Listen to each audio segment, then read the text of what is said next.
SB news 24 TV.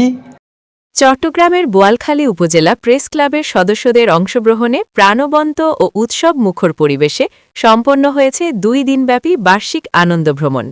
গত শনিবার 17 জানুয়ারি কক্সবাজারের উদ্দেশ্যে আয়োজিত এই ভ্রমণে ক্লাবের সদস্য ও তাদের পরিবারবর্গ অংশগ্রহণ করেন।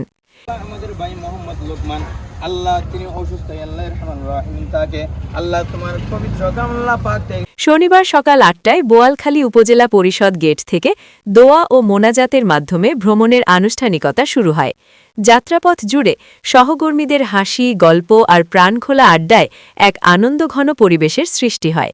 দুপুরের দিকে সাংবাদিকদের বহনকারী গাড়িবহর যাত্রাবিরতি দেয় চকরিয়ার ডুলাহাজারা সাফারি পার্কে।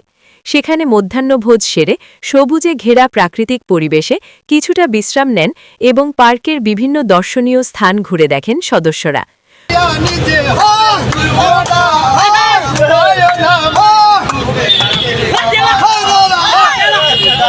প্রকৃতির সান্নিধ্যে ক্যামেরা বন্দী করেন স্মরণীয় মুহূর্তগুলো।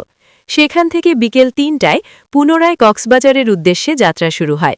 সন্ধ্যায় কক্সবাজারে পৌঁছানোর পর এক মনমুগ্ধকর আলোচনা সভা ও র্যাফেল ড্র অনুষ্ঠিত হয়।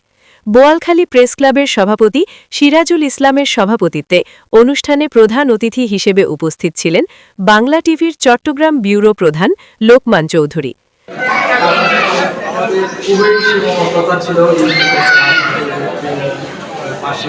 সংগঠনের সাধারণ সম্পাদক ইয়াসিন চৌধুরীর সঞ্চালনায় অনুষ্ঠানে প্রেস ক্লাবের সকল সাংবাদিক ও তাদের পরিবারের সদস্যরা উপস্থিত ছিলেন। রাত 11টায় আয়োজন করা হয় আকর্ষণীয় পুরস্কার বিতরণী অনুষ্ঠান। খেলাধুলা, হাসি, আড্ডা আর উচ্ছ্বাসের মধ্য দিয়ে রাতটি হয়ে ওঠে ভ্রমণের অন্যতম আকর্ষণীয় অংশ।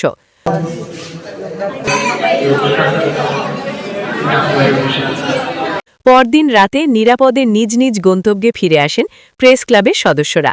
পুরো আয়োজনে ছিল শৃঙ্খলা, আন্তরিকতা ও পারস্পরিক সৌহার্দ্যের উষ্ণ আবহ। ভ্রমণ শেষে উচ্ছ্বসিত সাংবাদিকরা জানান, আমি বিশেষ করে আজকে আমাদের বোয়ালখালী প্রেস ক্লাবের এখানে আমরা সবার মুখে একই পরিবার। প্রতিদিনের সংবাদ সংগ্রহের ব্যস্ততার ফাঁকে এই ধরনের আয়োজন পেশাগত ক্লান্তি দূর করতে সহায়তা করে। সদস্যদের মধ্যে পারস্পরিক বন্ধন ও পেশাগত সহযোগিতা বাড়াতে এবং মানসিকভাবে সতেজ থাকতে এই ধরনের আয়োজনের বিকল্প নেই। এই আনন্দ ভ্রমণ বোয়ালখালী প্রেস ক্লাবের সদস্যদের জন্য একটি স্মরণীয় মিলনমেলা হয়ে থাকবে বলে তারা আশাবাদ ব্যক্ত করেন। SB news 24 TV, Boalkhali, Chattogram. প্রতি বছরের ন্যায় এই